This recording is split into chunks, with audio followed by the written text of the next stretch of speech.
Have you ever paid double for something just by not asking the right question? And are you making moves, reaching, trying to do something, but cleaning up the mess later? And if wisdom is free, then why do so many people pay for the consequences later down the road? You see, there's a charge that hits your wallet every single time you make a financial move. It's not the fine print you see when you sign up for something. There's no warning label.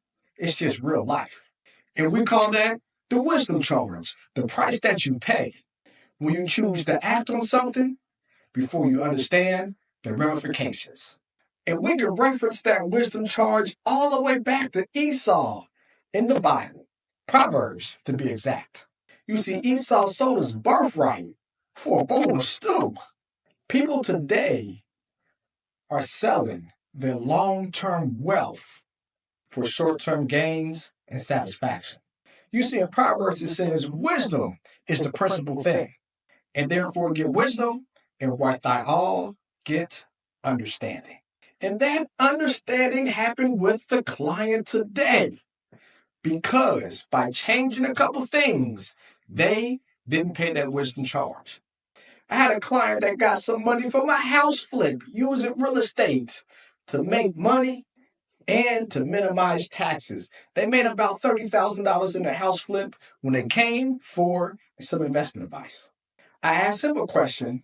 Before you flipped that house, was it in your name or in your business name? Did you do a cost segregation before you actually flipped that house? Do you have an S Corp set up if you do have a business to take advantage of the Augusta rule?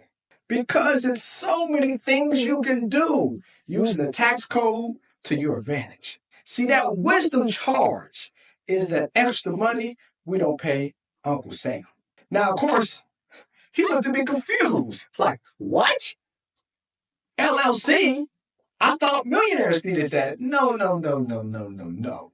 So we didn't even talk about how to invest his savings. The first conversation was how to structure his business. So going forward, he did not pay that wisdom charge. Because from a tax standpoint, since he flipped that house in his name, not in an LLC, he's going to pay for that lack of wisdom. Just like Esau in the Bible, he walked away prematurely.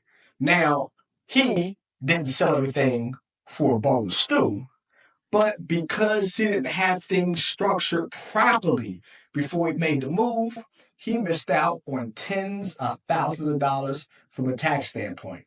But we know, with us, it's not going to happen again. Like Esau trading legacy for a quick meal, or trading generational wealth for a quick flip, is not the way to build wealth. It gives us instant gratification. It gives us chills when we make that deal, but it does not help us in the long haul. So we're going to go over the wisdom charge, how we can avoid it, and how we can put more money in our pocket by not being charged that old surcharge of wisdom. Later! You see, the wisdom charge, it affects our day-to-day life. It especially hurts us when it comes to our finances. Let's say we walk into the car dealership. We say, I need to keep my payment under a certain amount. Already right there, you are paying the wisdom charge. See, we want to reverse engineer anytime we want to buy a car. It's not how much we can afford on a month-to-month basis. It's how much it's going to be out of pocket. Because when that salesperson comes, he or she is going to be like, hey, I got this car for you. We will be able to get you into the car that you want. And since you gave us the budget, we can make that work. So now that price point doesn't matter because you're looking at the month payment. If our month-to-month payment is only $500 a month, then you can easily go from getting a 4 or 5 year loan to an 8-year loan. More money along the way. So now that budget of yours that is maybe $50,000 skyrockets to $80,000 because they're tacking on 3 more years worth of interest. So you feel good because you're keeping your payments down. But in the long haul, you're paying a wisdom charge of almost $30,000 because we didn't do our research up front. You see, when we buy a car, we want to look at everything in totality, how much the cost is, and then reverse engineer to see how we can get the biggest bang for our buck. Number two, when it comes to buying a car, we want to use the tax code to our advantage.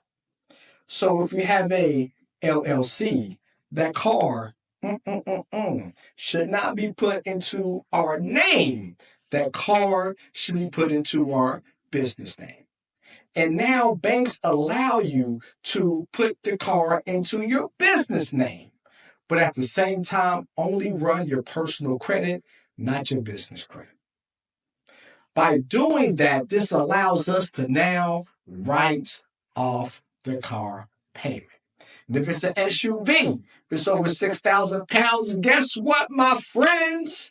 Section 179 deduction plus the bonus deduction, we can possibly get the full car as a write-off completely in the first year.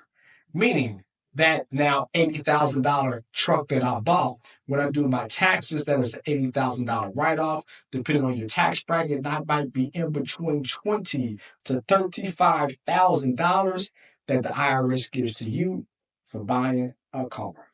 We had a client do it themselves 2 years ago. A client bought a a Lamborghini. Only put 5% down, so $175,000 they got back all in 1 year.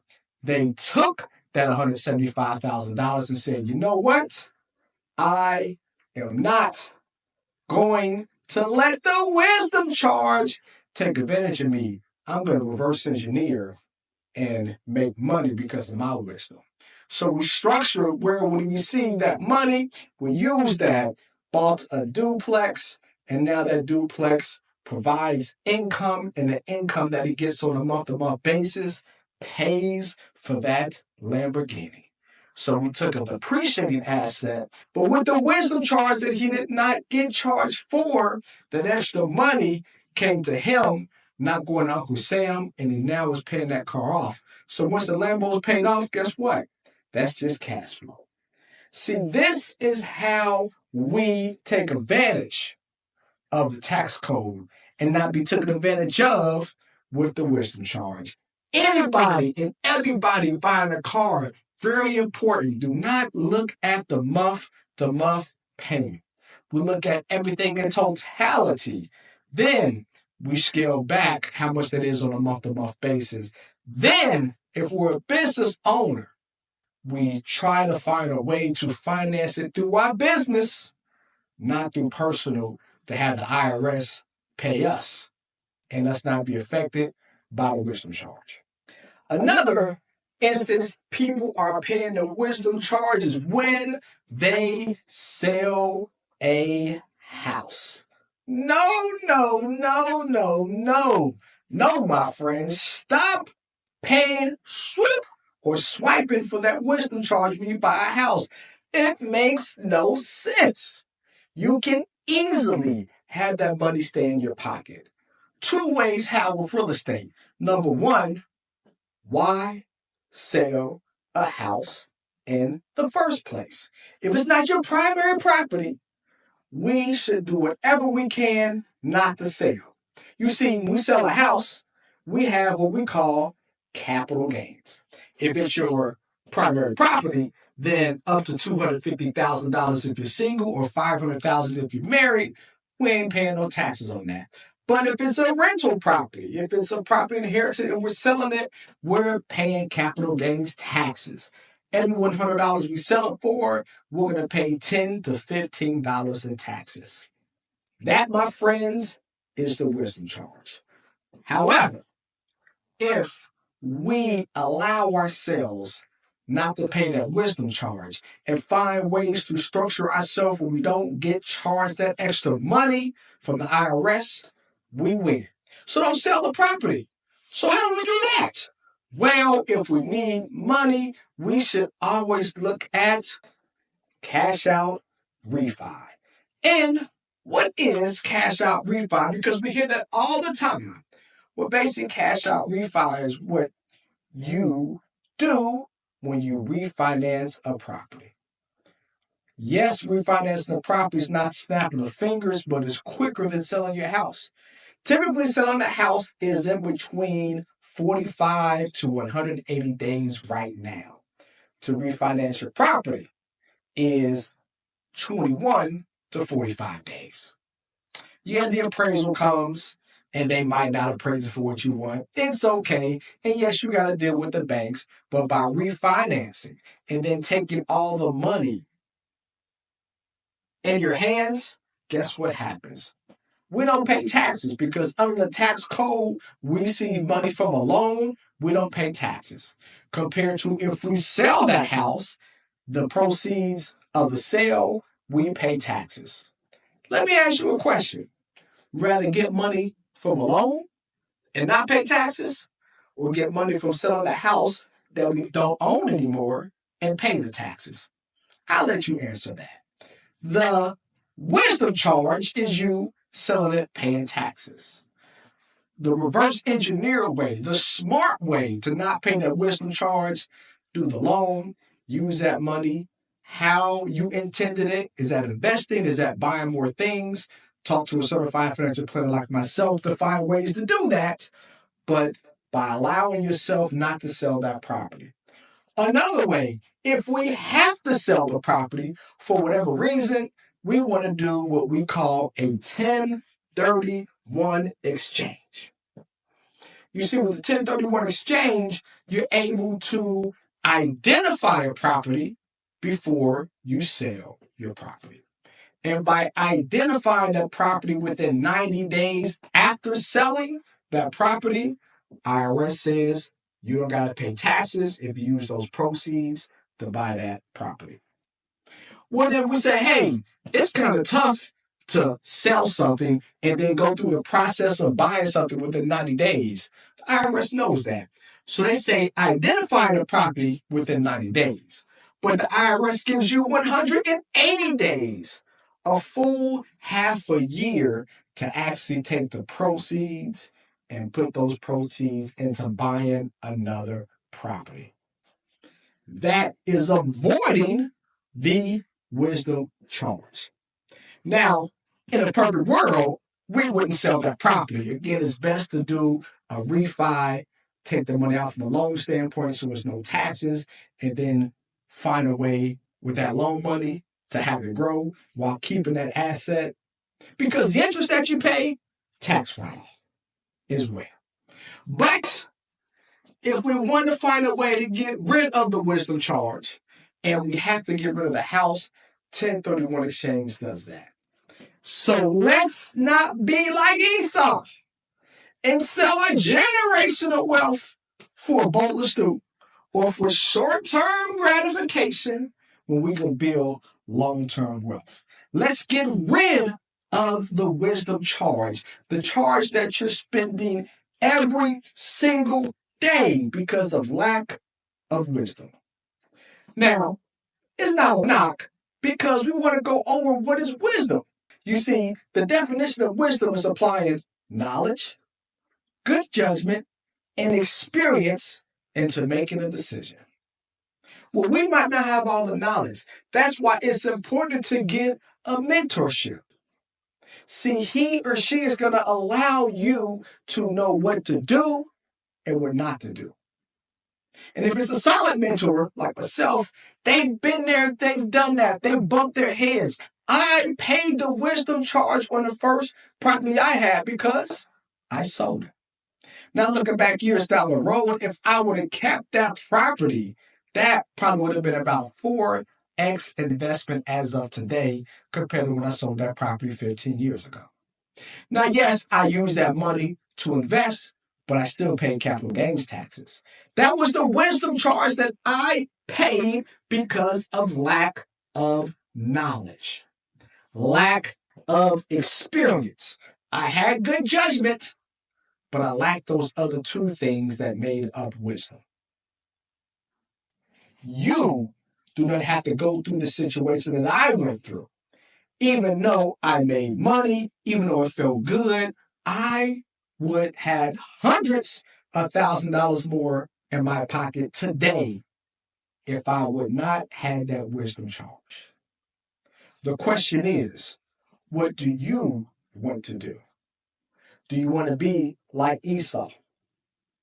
And it might not be a bowl of stew, but you might miss out on generational wealth, or just reducing your tax liability, or just making a little bit extra money, or transforming your finances, your life, your business, and the direction of your family by doing a few things. A, avoiding the wisdom charge. By B, getting mentorship. And C, going through great experiences and not negative experiences that will derail how you think about finances. The question is, what are you going to do? I know what I did. I got mentorship. And today, the net worth, the experiences, the value is a lot more than what it was. And I wish 15 years ago when I first sold my first property, I had that mentorship and I didn't have to pay the wisdom charge. But I did. Swipe. It is what it is. Don't be like me 15 years ago. Be like me today. Mentorship. Comment the word relax below, RELAX, for more information, or like, subscribe, share it to our YouTube channel. It's free mentorship because our videos here on YouTube is free and it allows you to take your time and get this information. But if you want to scale, excel, and use our wealth strategy, which is structure, strategy, and speed, and fast track it to wealth and not have to worry about the wisdom charge going forward, check us out and see how we can help from a mentorship standpoint. Anyways, in beautiful Jacksonville, Florida, as you like our setup, right? We got 2 studios now, not just one, so 2 different backdrops. The wisdom charge ain't charges no more. And all of it is a write-off, even better. Anyways, let's make some painful or painless progress together, y'all. Peace.